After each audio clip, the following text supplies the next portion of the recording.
어디에서라도 우리는 예배할 수 있습니다. 우리는 감사할 수 있습니다.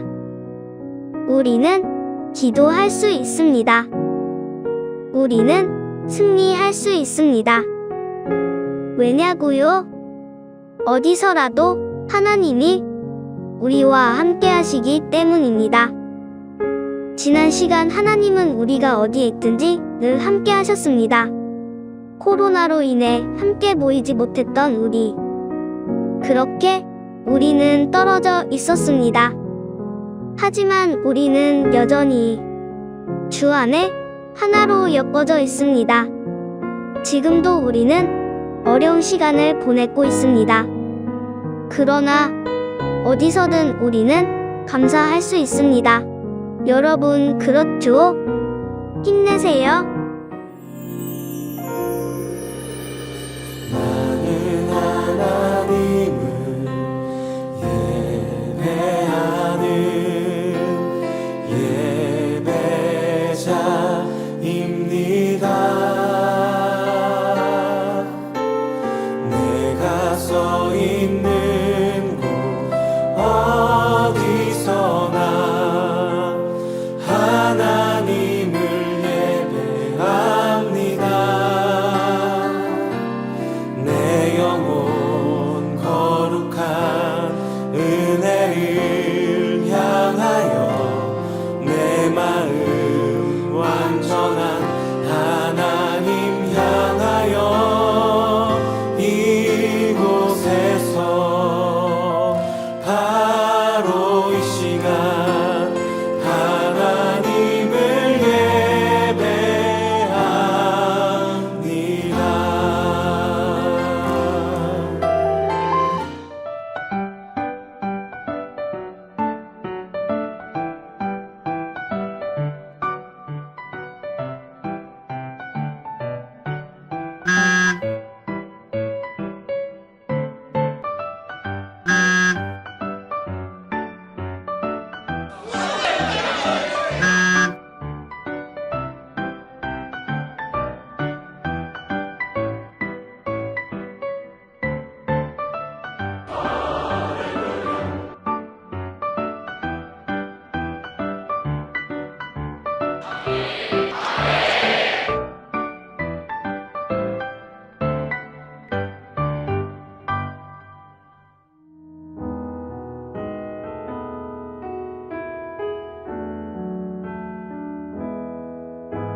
할렐루야.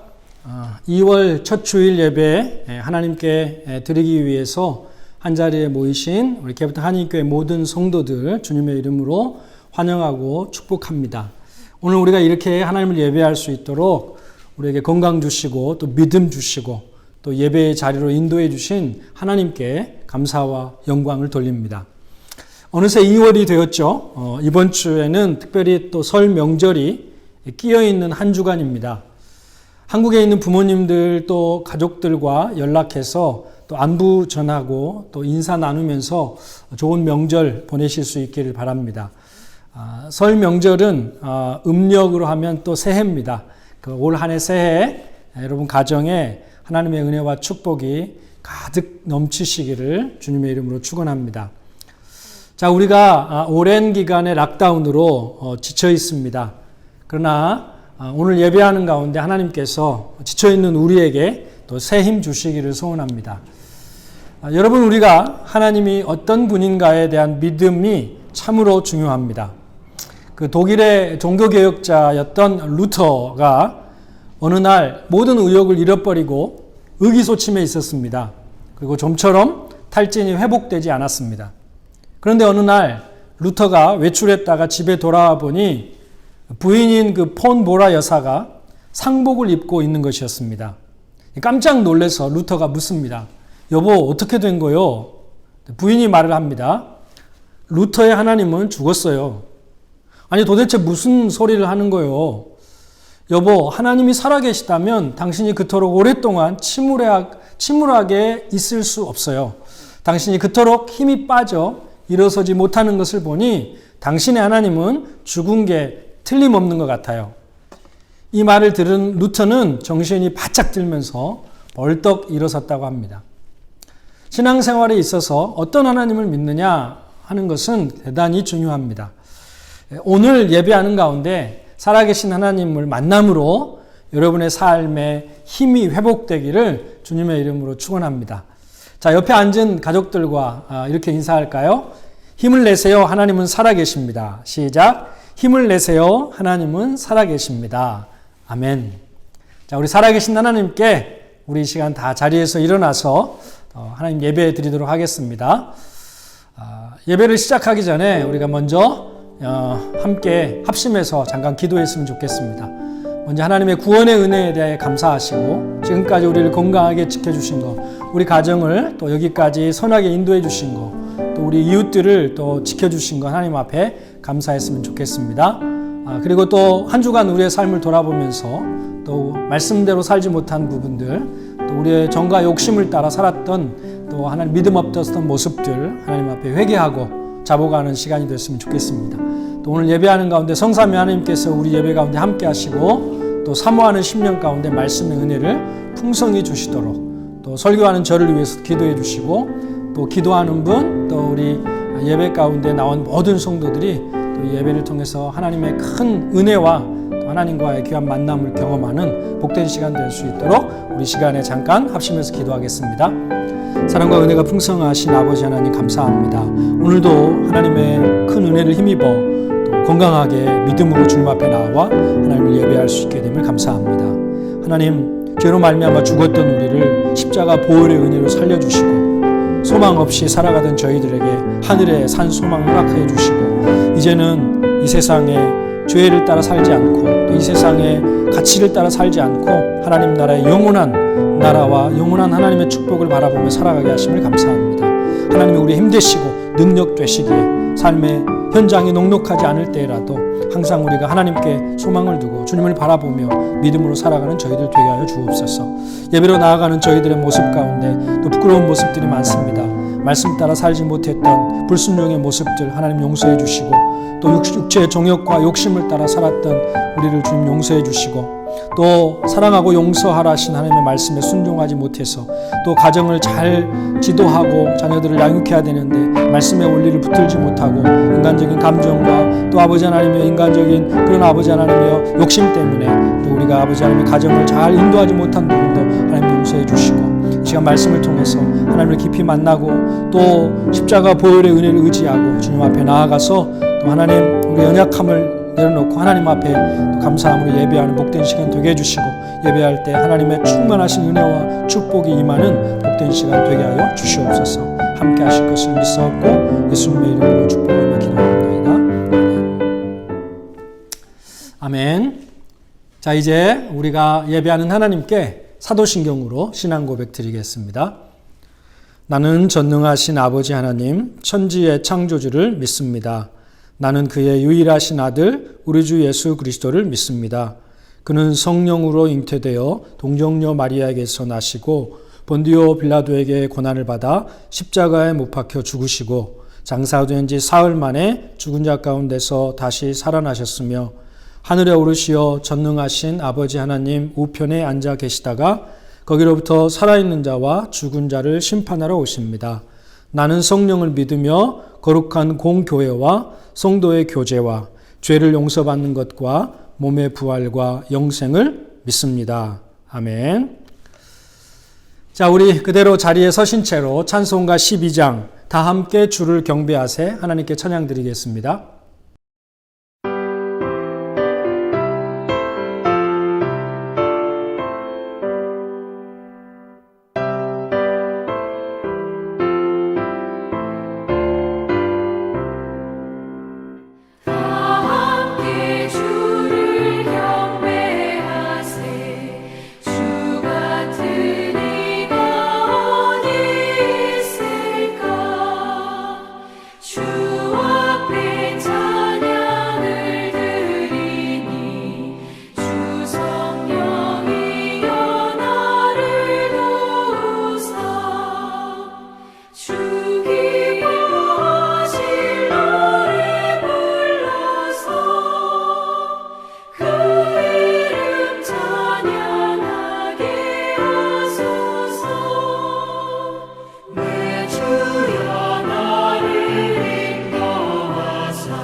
주 성령 나를 감화하사 새 노래 나의 맘에 솟으니 참되고 간절한 기도로 다 주께 영광 돌려보내고 주 성령 내 맘 열어주시소 내 주를 찬양하게 하소서 말할 수 없는 간식으로 날 위해 친히 간구하시는 주 성령 날 항상 동반히 이 천한 몸은 주의 것이며 주님의 귀함의 자임을 나 밝히 알게 하여 주소서.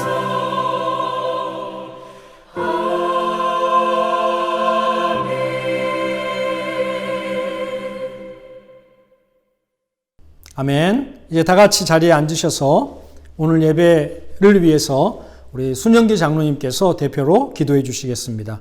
다 같이 기도드립니다. 나 여호와가 말하노라. 너희를 향한 나의 생각은 내가 하나니 재앙이 아니라 곧 평안이요 너희 장래에 소망을 주려는 생각이라. 아멘. 언제나 변함없는 사랑과 은혜를 베풀어 주셔서 하나님의 자녀로 기쁨을 이기지 못하시는 구원받는 백성으로 예배자의 삶을 살게 하신 아바 아버지께 영광과 찬송을 드립니다. 온라인 예배를 사모하며 주님 앞에 나온 모든 성도들을 만나주시고 몸과 마음에 주의 충만한 선한 것들로 가득 채워지고 회복되는 귀한 시간 되게 하옵소서. 우리의 삶이 목마름과 두려움으로 가득 차 있는 이때에 생명의 근원이 되시며 영원한 생수가 되시는 예수님 앞에 다 내려놓고 주님의 좋은 것으로 기름진 것으로 즐거움을 얻는 삶이 되도록 늘 인도하옵소서. 코로나19로 인해 경제적으로 사회적으로 많은 어려움과 장애가 있지만 우리의 일상이 여호와를 만날 만할 때에 찾고 더 가까이 계실 때 그를 부르며 중보 기도자의 역할과 선한 청지기로서의 충성을 다하는 교회와 성도들이 되도록 역사하옵소서. 하나님의 때 모든 것이 아름답고 선한 능력으로 회복시키시고 주의 창조의 섭리가 이 땅에서 다시 충만해지고 자유함으로 풍성해질 줄을 믿습니다. 하나님의 교회와 선교지 또한 선교사님들의 모든 성도들의 가정과 건강과 안전을 지켜주시고 주의 날개 아래 보호하옵소서. 은혜의 하나님께서 그리스도 안에서 우리를 불러주시고 영원한 영광에 들어가게 하신 주님이 잠깐 고난을 받은 우리를 친히 온전케 하시며 굳게 하시며 강하게 하시며 털을 경고케 하실 줄 믿고 감사를 드립니다. 이 시간 말씀 선포하시는 목사님께 말씀의 지혜와 성령 충만한 은혜를 내려 주옵소서. 말씀을 통해 약해진 영혼의 힘과 능력으로 말씀으로 채워지고 주님의 지혜와 지식으로 모든 시련과 불안을 이기고 평안과 감사와 말씀의 위로가 넘치는 시간 되게 하옵소서. 그리스도의 피로 사신 교회와 성도들의 믿음을 강하게 붙들어 주시고 항상 거룩한 소망과 약속의 말씀을 붙잡고 승리의 삶을 살도록 임마누엘로 역사하옵소서. 우리의 모든 것 되신 예수님의 이름으로 기도합니다. 아멘. 아멘. 오늘 하나님께서 우리에게 주신 말씀을 다 같이 봉독하겠습니다. 오늘 말씀은 사도행전 17장 10절 말씀부터 15절 말씀입니다. 우리 한 절씩 교독하고 마지막 15절 말씀은 다 같이 읽습니다. 제가 10절 먼저 읽습니다. 밤에 형제들이 곧 바울과 실라를 베레아로 보내니 그들이 이르러 유대인의 회당에 들어가니라. 베레아에 있는 사람들은 데살로니가에 있는 사람들보다 더 너그러워서 간절한 마음으로 말씀을 받고 이것이 그런가 하여 날마다 성경을 상고하므로 그 중에 믿는 사람이 많고 또 헬라의 귀부인과 남자가 적지 아니하나 데살로니가에 있는 유대인들은 바울이 하나님의 말씀을 베레아에서도 전하는 줄을 알고 거기도 가서 무리를 움직여 소동하게 하거늘 형제들이 곧 바울을 내보내어 바다까지 가게 하되 실라와 디모데는 아직 거기 머물더라. 다 같이 바울을 인도하는 사람들이 그를 데리고 아덴까지 이르러 그에게서 실라와 디모데를 자기에게로 속히 오게 하라는 명령을 받고 떠나니라. 아멘. 이 말씀은 하나님의 말씀입니다. 자, 이제 하나님의 말씀 듣겠습니다. 사모하고 말씀을 듣는 여러분 한 사람 한 사람 가운데 성령님께서 역사하셔서 한 말씀 한 말씀이 사람의 말이나 또 지식이 아니라 하나님의 음성으로 명쾌하게 여러분 가운데 들려지기를 간절히 소원합니다. 하나님 말씀 앞에 설 때 여러분 우리는 목마른 사슴의 그 갈급함이 있어야 합니다. 사단은 성도가 말씀의 은혜를 받게 되면 자신이 영향력을 발휘할 수 없기 때문에 설교를 듣는 자리에 앉아 있어도 하나님의 말씀을 듣지 못하도록 방해하고 역사합니다. 말씀에 집중하지 못하도록 자꾸 다른 생각을 하게 만들거나 정말 피곤해서 조는 경우도 있지만 많은 경우에 이상하게 말씀 시간만 되면 습관적으로 졸게 되는 경우가 있는데 이게 다 하나님의 말씀에 은혜 받지 못하게 하려는 사단의 방해입니다. 하나님 말씀을 들을 때 우리가 마음과 생각을 집중하고 또 눈을 부릅뜨고 정신을 차리고 깨어 있으면서 이런 방해들을 이겨내야 하는 것입니다. 오늘 말씀을 듣는 우리 모두가 갈급한 심령이 돼서 단비와 같이 내려주시는 말씀의 은혜가 촉촉히 우리의 영혼을 적시고 또 우리의 영혼을 비옥하게 하는 복된 시간이 되어지기를 주님의 이름으로 축원합니다. 이번 주부터 다시 사도행전의 말씀을 살펴보면서 하나님의 말씀을 전하도록 하겠습니다. 오늘은 사도행전 53번째 시간인데요. 말씀에 반응하는 신앙, 말씀에 반응하는 신앙이라는 제목으로 하나님의 말씀을 전하겠습니다. 여러분, 사도행전은 신약의 역사서입니다. 복음과 교회의 역사를 기록한 책이 바로 사도행전입니다. 사도행전을 우리가 살펴보는 것이 우리에게 유익한 것은 역사를 돌아보는 일은 현재를 사는 우리에게 자기 자신의 모습을 비추어 볼 수 있는 거울이 되기 때문입니다. 사도행전에 지금까지 지상의 교회들 중에서 가장 이상적인 교회라고 여겨지는 초대교회의 그 신앙 공동체의 모습이 어떠했는가가 기록되어져 있습니다. 이 초대교회의 신앙 공동체의 모습에 우리를 비춰보면서 우리는 지금 우리 교회가 어떤 부분이 부족한지 또 무엇을 더 보완해야 하는지 또 무엇을 고쳐야 하는지를 볼 수 있고 또 깨달을 수 있는 것입니다. 사도행전에는 또 복음을 들고 가는 곳마다 박해를 받아가며 그럼에도 그 핍박에 굴하지 않고 목숨을 걸고 복음을 전했던 복음 사역자들의 헌신을 우리가 볼 수 있습니다. 복음을 전파하는데 자신의 모든 것을 쏟아붓는 사역자들의 그런 모습을 보면서 그들에 비하면 우리가 얼마나 그 복음의 소중함과 가치를 모르고 있고 또 복음을 전하고자 하는 열정이 얼마나 차갑게 식어 있는지를 깨닫게 되고 그러면서 선교에 대한 관심과 헌신을 우리가 새롭게 다짐하게 되기도 합니다. 또 사도행전은 교회와 복음의 역사 그리고 한 영혼이 구원을 받는 일에 있어서 복음을 전하고 또 복음을 듣는 일이 사람들에 의해서 진행이 되지만 그러나 결코 사람의 계획이나 노력이 아니라 성령의 주권적인 은혜의 역사하심이 없이는 그게 불가능하다는 것을 우리에게 보여줍니다. 이것을 통해서 우리는 우리의 인생이 우리가 계획하고 또 열심히 살아가는 것 같지만 하나님의 주권적인 섭리와 간섭하심과 그 은혜가 없이는 아무것도 이루어질 수 없다는 것을 우리가 알게 됩니다. 여러분, 이것이 사도행전이라는 역사서를 통해서 우리가 얻는 유익일 것입니다. 저는 사도행전의 말씀을 우리가 듣는 가운데 하나님이 기뻐하시는 교회의 모습이 보여지고, 그러므로 우리 교회의 부족함이 무엇인지를 우리가 보게 되고, 또 우리 교회가 초대교회와 같은 성경적 교회를 이루어 가기를 간절히 바랍니다. 사도행전의 말씀을 우리가 들으면서 우리가 얼마나 복음의 능력에 대한 믿음이 부족하고, 또 선교의 열정이 식어 있고, 또 복음의 증인으로 살지 못하고 있는 것을 우리가 회개하게 되기를 바랍니다. 그리고 우리 가운데 하나님이 선교의 열정을 새롭게 하시기를 간절히 소망합니다.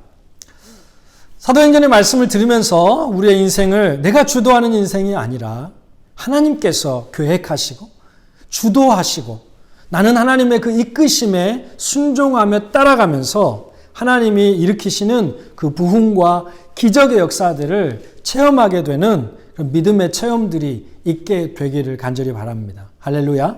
아멘. 자, 사도행전이 이 복음을 통한 교회와 부흥의 역사를 기록한 말씀인데, 아주 재미있는 것은 시간의 흐름에 따라서 그 부흥의 역사에 일어난 지역과 또는 쓰임받은 주역들이 계속 새롭게 등장한다는 것입니다. 먼저 그 부흥이 일어나는 그 부흥의 무대가 계속해서 바뀌는 것을 볼 수 있습니다. 처음에는 예루살렘 교회에서 복음이 전해지고 교회가 세워지고 큰 부흥이 일어났습니다. 그러다가 핍박이 일어나면서 사람들이 흩어져 온 유대와 사마리아와 땅끝까지 흩어지게 되죠. 그래서 유대로 복음이 전해지고 사마리아까지 가게 되고, 나중에는 온 이방에 복음이 전해지는 부흥이 일어나게 됩니다. 또 복음 사역을 주도했던 사역자, 즉 인물도 점차 바뀌는 것을 볼 수 있습니다. 처음에는 베드로 사도가 주역이었습니다. 오순절에 베드로 사도가 설교했을 때 많은 유대인들이 5,000명, 3,000명이 회개하면서 예수를 믿게 되었습니다. 베드로를 통한 놀라운 부흥이 일어난 것이죠. 그러다가 이제 7 집사 중에서 스데반 집사가 첫 순교자가 되고, 또 빌립 집사가 사마리아까지 가서 복음을 전하게 됩니다. 그리고 그 이후에는 또 바나바가 중요한 역할을 하게 되고, 또 사도행전 13장부터는 이제 바울이 전면에 나서면서 이방 선교를 위해서 중요하게 쓰임 받는 것을 우리가 보게 됩니다. 부흥의 전파, 복음의 전파와 부흥을 주도했던 사람들도 이렇게 계속 바뀌고 있는 것을 볼 수 있죠. 자, 선교를 주도하는 교회도 바뀝니다. 처음에는 예루살렘 교회가 중심이 되어서 선교가 이루어지고 있습니다. 그러다가 13장부터는 그 선교의 중심축이 이제 안디옥 교회로 옮겨져서 바울과 바나바를 선교사로 따로 세워서 파송하게 되면서 기독교 초기 그 선교 역사에서 중요한 역할을 감당하는 교회가 되는 것을 볼 수 있습니다. 여러분, 이런 사실을 통해서 무엇을 하나님께서 말씀하고 있는 걸까요? 하나님께서 역사를 진행하면서 어느 한 사람, 또 어느 한 지역, 어느 한 교회에 매이거나 국한되지 않는다는 것입니다. 하나님은 많은 지역과 사람들과 교회들을 하나님의 계획에 따라 세우시고 또 사용하실 수 있다는 것을 우리에게 말씀하고 있는 것입니다. 바울과 같이 복음을 가장 극렬히 반대하고 교회를 줄기차게 핍박했던 그런 사람까지도 하나님은 변화시켜서 하나님의 강력한 복음의 사역자가 되게 하는 것입니다. 하나님의 역사에 주역이 될 만한 사람이나 교회나 지역이 따로 정해져 있는 것이 아니라 하나님의 뜻에 따라서 누구든지 쓰임받을 수 있는 것입니다. 여러분, 일본과 중국이 우리나라보다 훨씬 먼저 선교사들이 들어갔고 복음을 한국보다 먼저 받아들였다는 거 아실 겁니다. 1800년대 후반 그리고 1900년대 초반까지 우리나라는 강력한 쇄국 정책으로 선교사 한 사람도 한국 땅을 밟지 못했습니다. 아무도 한국 땅에 들어갈 수 없었습니다. 그래서 당시 중국이나 일본에 진출해 있던 선교사들이 한국 선교를 모색하던 그런 선교사님들이 있었는데 그분들이 한국을 어떻게 말했냐면 조용한 은둔의 나라라고 표현할 정도로 한국은 복음에 닫혀 있었습니다.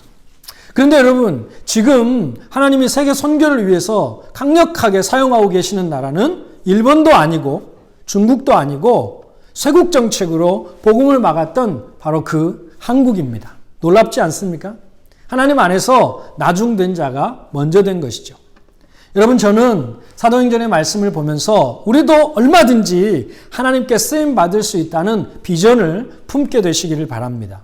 나도 하나님의 일하심의 주역으로 쓰임받을 수 있고 우리 자녀들이 하나님이 이 세상을 변화시키고 새롭게 하는 일에 주역들로 쓰임받을 수 있고 우리 가정이 하나님의 선한 도구가 될 수 있고 우리 교회가 아프리카 선교를 주도적으로 섬기는 교회가 될 수 있고 하나님이 원하시면 얼마든지 우리가 쓰임받을 수 있다는 소망을 갖게 되기를 바랍니다. 지금 우리 교회가 이렇게 작은데 지금 내 믿음이 이렇게 연약한데 지금 우리 자녀들의 모습을 보면 아직 준비가 안 되어 있는데 여러분, 하나님께 그게 문제가 될까요? 바울과 같은 극렬하게 복음을 반대하고 대적했던 사람도 붙들어서 복음 역사의 주역으로 사용하실 수 있는 그런 하나님인데 하나님이 나를 또 우리 자녀들을 우리 교회를 사용하실 수 없겠습니까?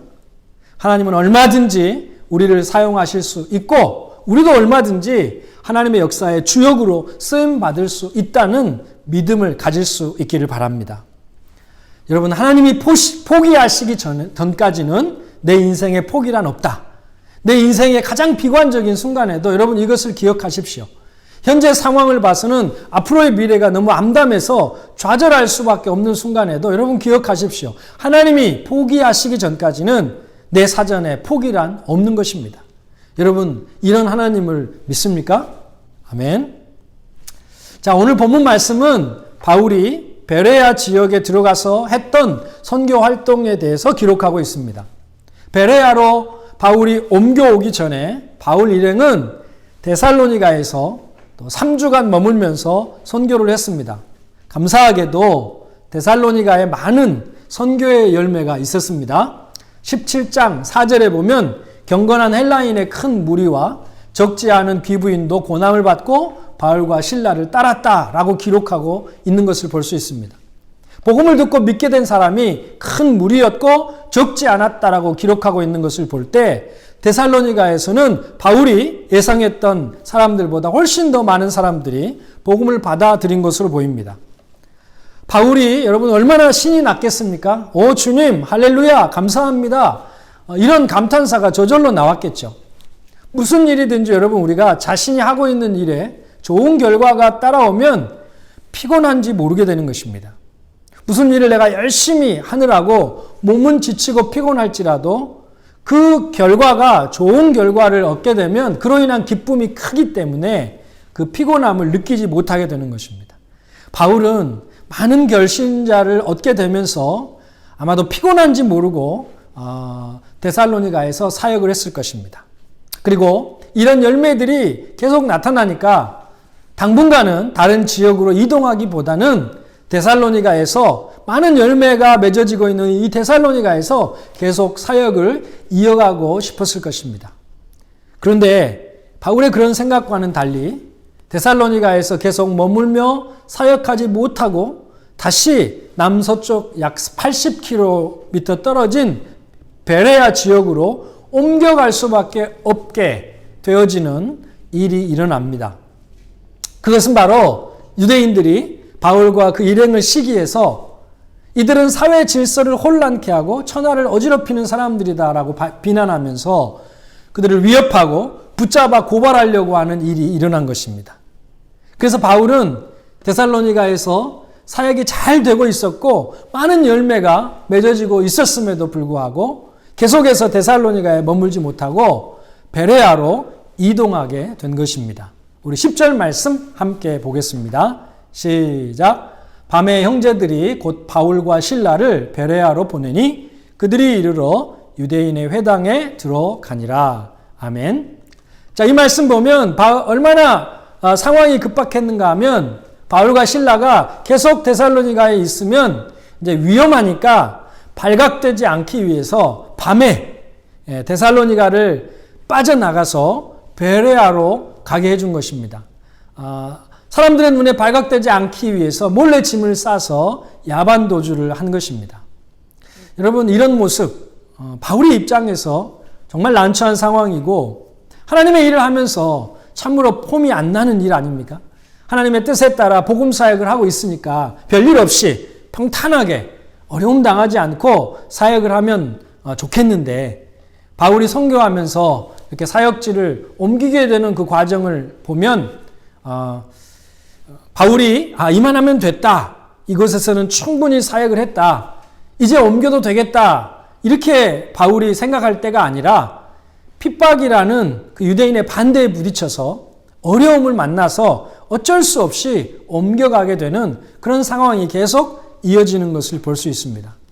마치 어떤 느낌이 드냐면 하나님이 바울을 불편하게 하시고 어려운 상황을 만나게 하셔서 계속해서 하나님이 원하신 곳으로 그를 이동하고 옮겨가게 만들고 계시다는 느낌을 받게 됩니다. 여러분, 사람은 편안한 거 좋아하지요. 익숙한 것에 안주하고 싶어 합니다. 그래서 큰 변화 없이 예전에 하던 대로 또 그동안 해오던 대로 하는 것을 선호합니다.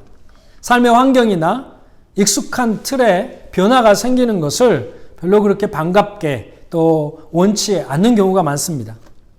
그런데 편안함을 추구하고 또 안주하려는 우리의 이런 성향 때문에 하나님의 뜻을 민감하게 쫓아가지 못하게 되는 경우가 많이 있는 것도 사실입니다. 그래서 하나님은 때로 우리의 편안한 둥지를 흔드시고 앉은 자리에 가시를 놓으심으로 우리를 움직이고 또 옮길 수밖에 없게 만드시는 경우가 있습니다. 움직이지 않는 우리를 하나님의 계획대로 움직이게 하기 위해서 하나님은 우리에게 불편하고 힘든 일을 만나서 움직일 수밖에 없도록 하실 때가 있다는 것입니다. 이런 측면에서 아무 일도 일어나지 않는 것이 하나님의 은혜가 아니라 불편함을 만나고 어려움을 만나는 게 하나님의 은혜일 때도 있는 것입니다. 무슨 힘들고 어려운 일이 일어나지 않으면 하나님의 뜻을 따라 가기보다는 현실에 안주하고 편안함에 머물면서 하나님의 방향으로 나아가려고 하지 않기 때문에 하나님이 우리를 하나님의 뜻을 향해 움직이게 하려고 불편하고 어렵고 힘든 상황을 허락하시는 것입니다. 마치 복음이 에루살렘을 넘어서 온 유대와 사마리아와 땅끝까지 흘러가야 되는데 에루살렘의 벽을 넘지 못하고 에루살렘 교회를 중심으로만 모여 있으니까 하나님이 핍박을 가하심으로, 하나님이 핍박을 만나게 하심으로 복음의 증인들을 유대와 사마리아와 땅끝까지 움직이게 하신 것처럼 말입니다. 우리가 많은 성도들의 간증하는 것을 들어보면 인생이 평탄하고 어려움 없고 편안할 때보다는 시련을 만나고 어려움에 처하고 힘든 환경에 처해 있을 때, 그런 힘든 고난을 만나게 되면 비로소 하나님의 뜻을 깨닫고 하나님의 뜻대로 움직이게 되었다고 그 믿음의 고백을 하는 것을 들어보면 또 우리가 이해할 수 있습니다. 여러분, 믿음으로 살아가면서 우리의 삶에 원치 않는 어려움, 또 이해할 수 없는 그런 힘든 상황을 만났을 때 하나님 왜 제게 이런 어려움을 주십니까? 하나님 제게 이래도 되는 겁니까? 이렇게 힘들어만 하지 마시고 혹 나를 하나님의 뜻대로 움직이게 하시려는 하나님의 섭리는 아닌지, 정체되어 있는 내 삶에 변화를 주시기 위함이 아닌지 우리가 묵상하는 가운데 삶의 어려운 현실과 난관 때문에 하나님의 뜻을 향해 인생의 방향이 바뀌고 움직이게 되는 은혜가 여러분에게 있기를 주님의 이름으로 축원합니다. 아멘. 자, 그렇게 야반 도주를 해야 하는 험한 일을 당했는데도 여기에 굴하지 않고 바울 일행은 베레아로 옮겨와서 유대인의 회당에 들어가서 복음을 전했습니다. 그런데 하나님은 힘들게 베레아로 이동한 야반 도주를 하는 그런 폼나지 않는 그런 아주 힘든 모습으로 베레아로 이동해온 바울과 실라에게 하나님은 뜻밖의 위로를 주십니다. 그것은 바로 베레아 회당에 가서 만난 유대인들이 다른 지역의 유대인들과 달리 너무 너그러운 분들이었던 것입니다. 우리 11절 상반절 함께 읽겠습니다. 시작. 베레아에 있는 사람들은 데살로니가에 있는 사람들보다 더 너그러워서. 아멘. 자, 여러분, 아무리 하나님의 계획을 이루려고 그러시겠지만 우리에게 어려움만 계속 주시면 우리가 어떻게 살겠습니까? 어려움을 주실 때가 있으면 또 한 번은 위로가 되고 힘이 되는 일도 주시는 거 아니겠습니까? 하나님은 아무튼 줄다리기의 달인이신 것 같아요. 한없이 사랑하시는 것 같다가도 또 호되게 책망하시기도 하고 어려움과 난간을 주셨다가 또 어느 순간 또 은혜의 때를 주시기도 하시고 하나님은 우리를 너무 잘 아시기 때문에 좀 교만해질 것 같다 싶으면 여지없이 우리를 낮추시고 또 자신감을 잃고 자존감을 잃을 만하다 싶으면 자신감을 회복할 일을 또 우리에게 허락하시고 그러니까 너무 교만하지도 않고 너무 자존감을 잃지도 않으면서 하나님을 바라보게 하시려고 이 당근을 주셨다가 또 채찍을 주셨다가 그 때와 수위를 아주 기가 막히게 조절하시면서 우리를 인도하시는 분이 우리 하나님이 아닌가 싶습니다. 자, 베레아의 사람들, 베레아에 있는 특별히 유대인들이죠. 그 유대인들, 베레아의 유대인들이 그렇게 너그러운 모습으로 바울 일행을 대한 것은 분명 야반 도주에서 도망치듯 사역지를 옮겨온 바울에게 분명 큰 위로가 되었고 힘이 되었을 것입니다. 자, 그렇다면 베레아에 있는 유대인들이 그 그러니까 데살로니가에 있는 유대인들보다 훨씬 더 너그럽다고 이렇게 표현을 했는데 그렇게 남다른 모습이 어떠했는가? 자, 보세요. 바울은 베레아 사람들을 데살로니가 사람들과 비교하면서 그들의 감동적인 모습을 이렇게 설명해 주고 있습니다. 11절 우리 다시 한번 읽습니다. 시작. 베레아에 있는 사람들은 데살로니가에 있는 사람들보다 더 너그러워서 간절한 마음으로 말씀을 받고 이것이 그런가 하여 날마다 성경을 상고함으로. 아멘. 자, 바울이 베레아 사람들을 데살로니가 사람들과 비교하는 것은 데살로니가 사람들을 특별히 비난하기보다는 아마도 베레아로 오기 바로 직전에 데살로니가에 사는 유대인들을 상대했기 때문에 바로 직접적으로 이렇게 비교를 한 것 같습니다. 자, 베레아에 있는 유대인들의 그 남다른 모습은 무엇이었습니까? 그들은 다른 지역의 유대인들보다 더 너그러웠다는 것입니다. 예전 성경에는 더 신사적이었다 이렇게 번역하기도 했고요. 헬라어 원어적인 의미는 귀하게 태어난 또는 높은 신분의 그런 뜻입니다. 그러니까 원래 사회적으로 고귀한 신분을 가진 사람들을 나타내는 말인데 여기서는 그런 사회적 신분을 나타내기보다는 그 사람들의 성품 또 그들의 인품이 다른 지역의 유대인들과 비교해서 더 훌륭했다는 것을 의미합니다. 그런데 바울이 베레아에 들어와서 그들과 오래 이렇게 생활해 본 것도 아니고 또 그들의 성품이 어떠하다고 이렇게 평가할 정도로 그들을 깊이 아는 것도 아닌데 바울이 무슨 근거로 베레아 지역의 유대인들이 데살로니가의 사람들보다 더 너그럽고 고상한 사람들이라고 말하고 있는 걸까요? 그것은 바로 하나님의 말씀에 대한 그들의 태도와 반응을 보고 알았습니다. 베레아 사람들이 데살로니가 사람들보다 더 너그럽고 고상한 인품과 성품을 갖게 된 것은 그들의 삶이 경제적으로 더 여유롭거나 넉넉해서도 아니고 지역적인 특성이 그래서도 아니고 하나님의 말씀을 그들이 가까이 하고 하나님의 말씀에 자신을 비추어서 자신을 다듬어가고 이렇게 하나님의 말씀에 반응하는 사람들이었기 때문에 그들의 성품도 너그러운 성품으로 NIV 성경에는 noble character라고 되어 있는데 아주 숭고한 그런 성품으로 변화되어 있었던 것입니다. 여러분 하나님의 말씀에는 이런 능력이 있다는 것을 믿으시기 바랍니다. 자, 히브리서 4장 12절 뭐라고 말씀합니까? 같이 읽습니다. 시작. 하나님의 말씀은 살아있고 활력이 있어 좌우에 날선 어떤 검보다 예리하여 혼과 영과 및 관절과 골수를 찔러 쪼개기까지 하며 또 마음의 생각과 뜻을 판단하나니. 아멘. 여러분 하나님의 말씀의 능력은 견고한 진처럼 굳어진 우리의 성품까지도 너그럽고 고상한 성품으로 새롭게 할 수 있는 능력이 있습니다. 우리는 예수 믿어도 타고난 기질과 성품은 어쩔 수 없다고 생각합니다. 예수 믿어도 그래서 기질과 성품은 잘 바뀌지 않는다고 믿는 경향이 있습니다.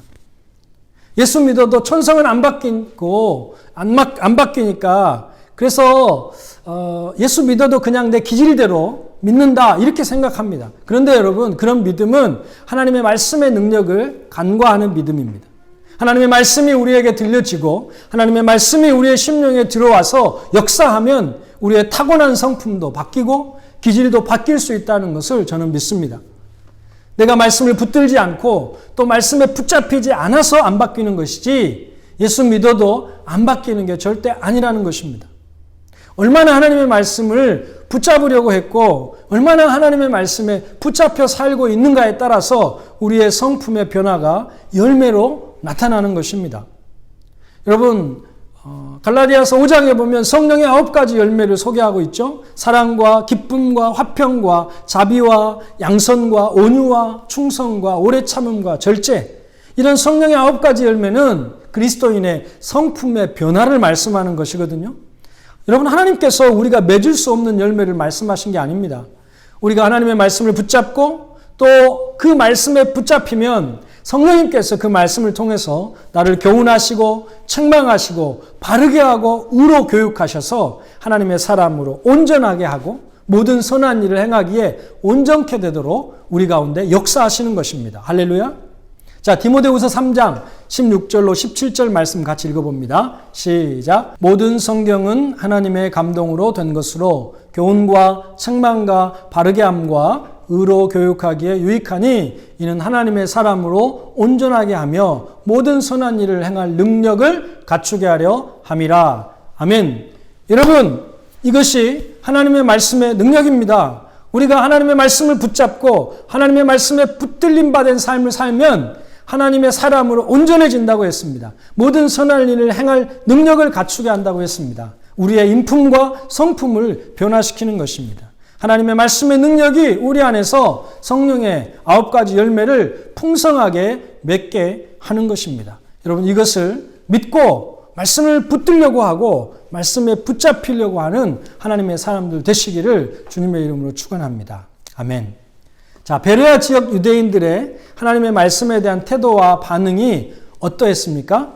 11절 말씀 다시 보시면 그들은 간절한 마음으로 말씀을 받는 사람들이었습니다.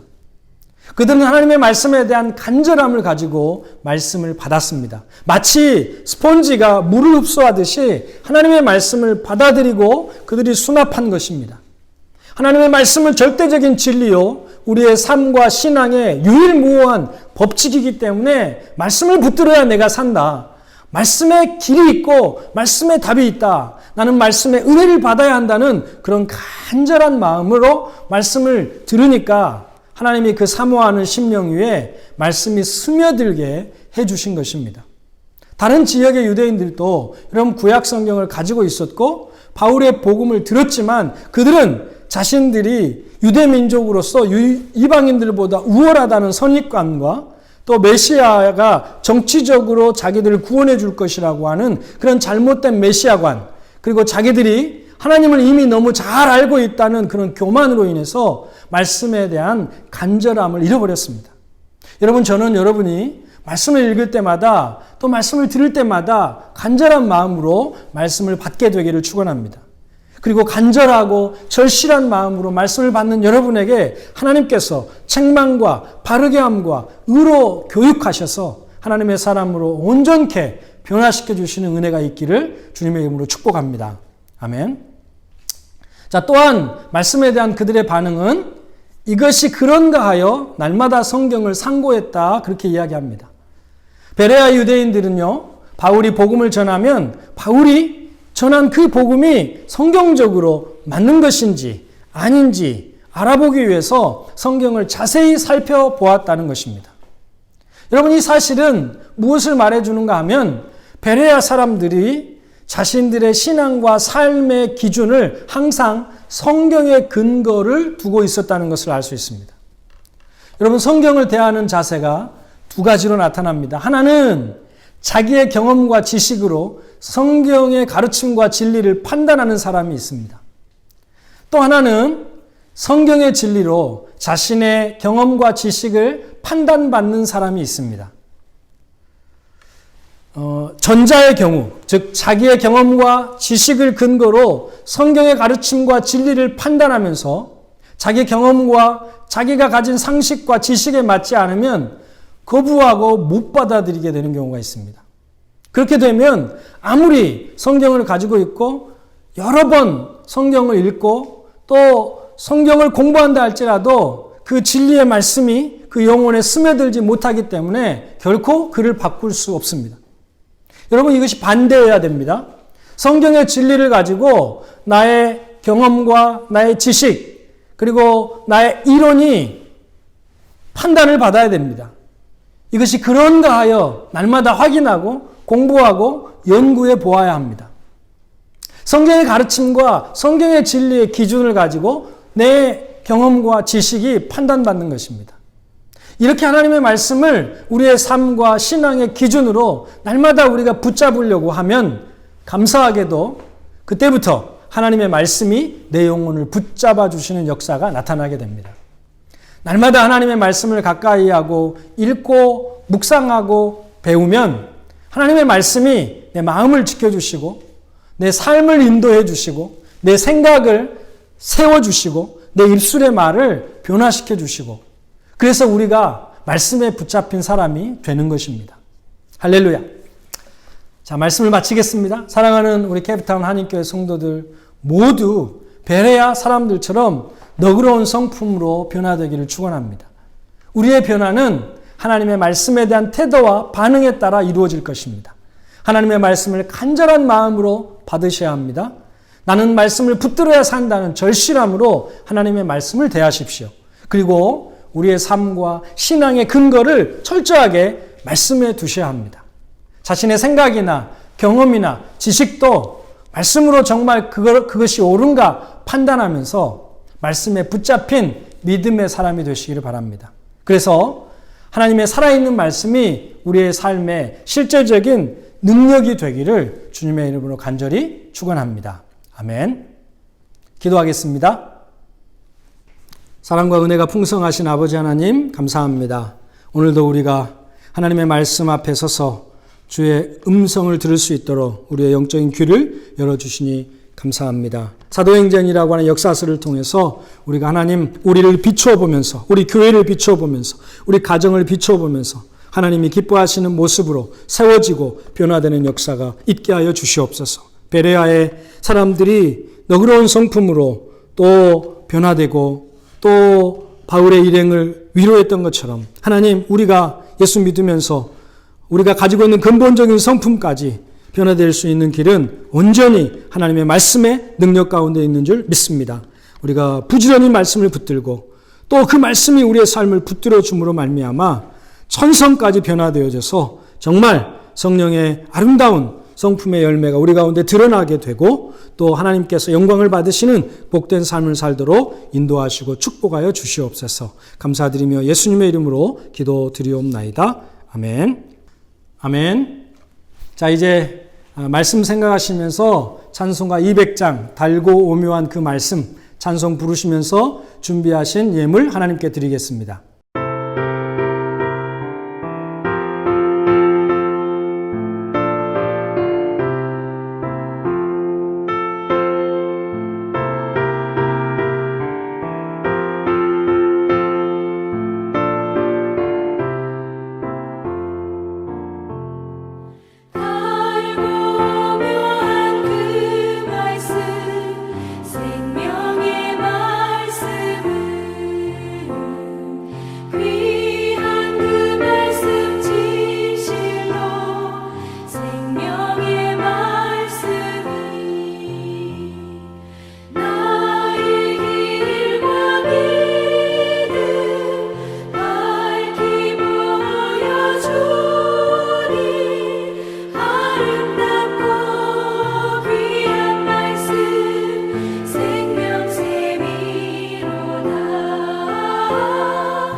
아멘. 자, 이제 우리 드려진 예물 위에 축복 기도하겠습니다. 여호와께서 사람의 길을 정하시고 그의 길을 기뻐하시나니 그는 넘어지나 아주 엎드러지지 아니함은 여호와께서 그의 손으로 붙드심이로다. 아멘. 사랑과 은혜가 풍성하신 하나님 우리 아버지, 2월을 시작하는 첫 주 각 가정에 흩어져 있지만 한 마음으로 하나님께 예배를 드리고 또 예배를 통해 영적 교제를 나눌 수 있는 은혜를 주신 것 감사합니다. 우리의 인생길을 가는 동안 때로 우리가 넘어지지만 아주 엎드러지지 아니하는 것은 여호와께서 그의 손으로 우리를 붙들고 계심인 줄 믿습니다. 코로나라는 큰 어려움을 우리가 만나서 나라들과 교회와 또 가정과 또 개인의 일상들이 크게 힘들어하고 있지만 하나님의 손이 우리를 붙들고 계시기에 우리가 평강을 누리는 줄 믿습니다. 하나님 이번 2월에도 하나님의 손을 붙잡고 걸어가는 날들이 되게 해주시고 위로부터 부어주시는 은혜와 힘과 능력을 힘입어 숨쉬고 기동하는 한 달이 되게 하여 주시옵소서. 오늘도 성도들 구원의 은혜에 감사하며 주님이 내 삶의 모든 것입니다 라는 고백을 담아 귀한 예물을 드렸습니다. 11조를 드리며 하나님이 내 소득의 주인임을 고백하고 감사의 헌금을 드려 주님이 베푸신 은혜를 감사하고 선교와 구제와 주일헌금을 드려 하나님의 선한 일에 헌신하는 성도들 한 사람 한 사람에게 주님 축복해 주시고 그 삶과 가정과 믿음 위에 넘치는 은혜로 갚아 주옵소서. 경제적인 어려움으로 드리고 싶으나 드리지 못한 성도가 있다면 그 상황을 아시는 주님께서 그 필요에 응답하시고 공급하셔서 그 마음의 원함대로 드릴 수 있는 은혜를 더하여 주시옵소서. 몸이 연약해서 하나님의 치유의 능력을 구하는 성도들 이 시간 주님의 이름으로 선포합니다. 예수 그리스도의 능력으로 고쳐 주시옵소서. 코로나 감염의 위험으로부터 지켜 주시옵소서. 특별히 암투병 중인 우리 선교사님들 주님이 그 자리를 들고 일어날 수 있도록 깨끗게 하여 주시옵소서. 여러 가지 삶의 어려움으로 마음이 무너진 성도들이 있다면 하나님을 깊이 만나고 새 소망을 얻으며 주님이 주신 믿음의 힘으로 어려운 상황을 넉넉히 이겨나가는 담대함을 주시옵소서. 사랑하는 우리 자녀들 이제 본격적인 개학을 앞두고 있습니다. 올 한 해 주님이 주신 건강, 주님이 주신 지혜로 학업을 잘 감당하며 지식과 하나님을 아는 지혜에서 자라가게 하여 주시옵소서. 주님의 몸된 교회를 축복해 주셔서 속히 현장 예배를 시작할 수 있게 그 때를 주시고 특별히 이번 주부터 모이려고 하는 온라인 목장 모임도 은혜를 사모하는 마음으로 잘 모이고 성도의 거룩한 교제의 장이 될 수 있도록 인도하여 주시옵소서.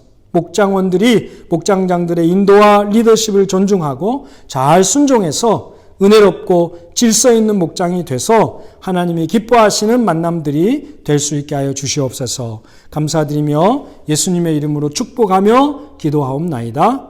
아멘. 자, 이제 교회 앞에 광고 말씀 드리겠습니다. 2월 첫 주 예배 들으신 여러분 주님의 이름으로 축복합니다. 이번 한 달도 또 하나님과 함께 하시면서 또 말씀에 반응하면서 복된 삶을 사실 수 있게 되기를 바랍니다. 2월에 현장에서 모일 수 있을지 없을지 우리 화요일 날 우리 현지 교회 목사님과 미팅이 잡혀 있습니다.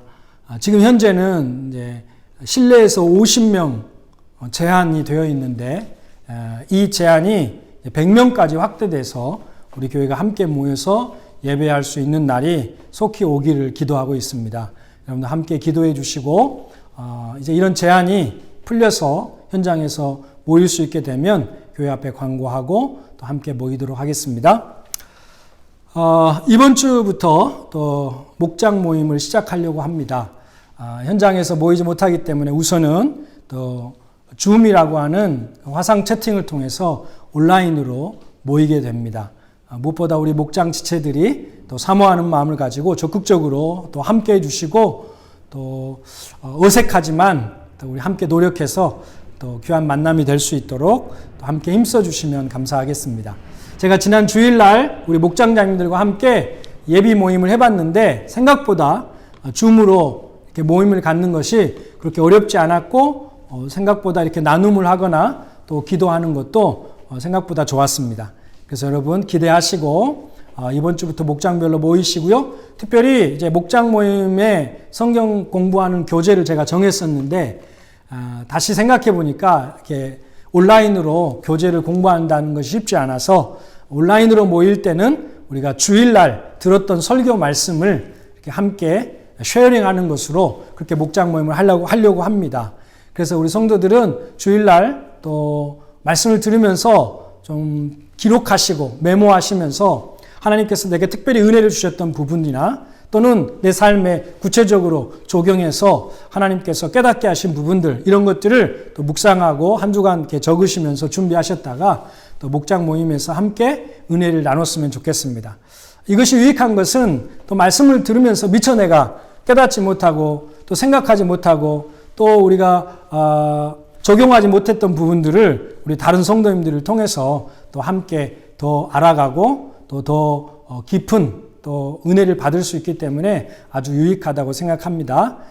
그래서 오늘 제가 전했던 말씀들 여러분 잘 정리하고 생각하고 또 묵상하면서 이번 주 목장 모임을 모일 수 있게 되기를 바랍니다. 다음은 이제 올해부터 우리가 시작한 섬김, 하나님의 사랑 나눔 헌금 계속해서 참여해 주시기 바랍니다. 제가 지난주 재정부로부터 보고를 받았는데 많은 분들이 참여해 주고 계셔서 감사드립니다. 아직 시작하지 못하신 분들은 2월부터 시작하시면 좋겠습니다. 그래서 우리가 지극히 작은 자에게 한 것이 곧 내게 한 것이라고 하나님 말씀하셨는데 우리의 작은 섬김이 또 하나님의 사랑이 흘러가는 축복의 통로가 될 수 있도록 함께 섬겨주시면 감사하겠습니다. 이번 주에도 우리 신앙 실천 3가지, 또 가정예배, 그리고 성경 일독, 그 다음에 감사저금통, 각 가정마다 빼지 말고 실천하셔서 계속적인 또 실천으로 하나님께 영광을 돌리고 그것이 우리의 신앙의 튼튼한 바탕이 될 수 있는 그리고 하나님 기뻐하시는 가정이 될 수 있는 그런 한 주가 되시기를 바랍니다. 자, 이제 다 같이 자리에서 일어나셔서 제가 축도하고 축복함으로 또 예배를 마치도록 하겠습니다. 지금은 우리 주 예수 그리스도의 은혜와 하나님의 크고 놀라우신 사랑하심과 성령의 위로 충만 교통하심의 역사가 말씀에 적극적으로 반응해서 말씀에 붙들림 받은 신앙을 살아서 하나 변화되고 새롭게 된 성품으로 하나님께 영광 돌리기를 소원하는 우리 캐피탈 한인교회 성도들 한 사람 한 사람 머리 가운데 가정 위에 자녀들 위에 이 땅에 사역하시는 선교사님들의 가정과 또 가정과 사역지 위에 이 땅 아프리카 위에 그리고 우리나라와 민족 위에 지금부터 영원토록 함께 있을지어다. 아멘. 아멘. 자, 우리 이제 서로 축복하면서 예배를 마치겠습니다.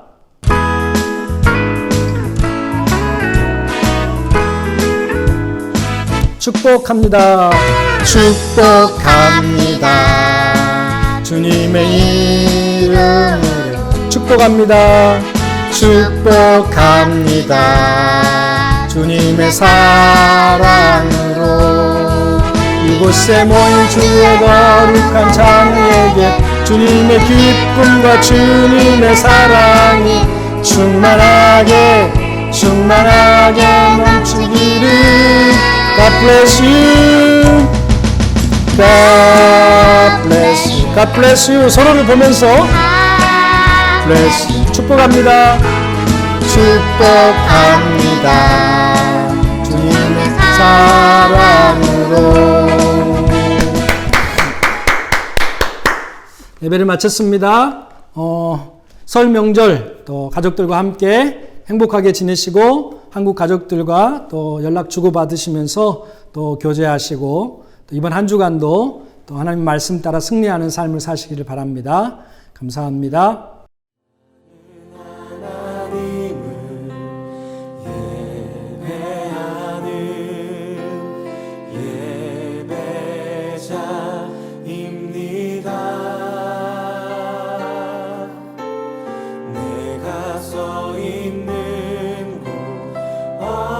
어디서나 하나님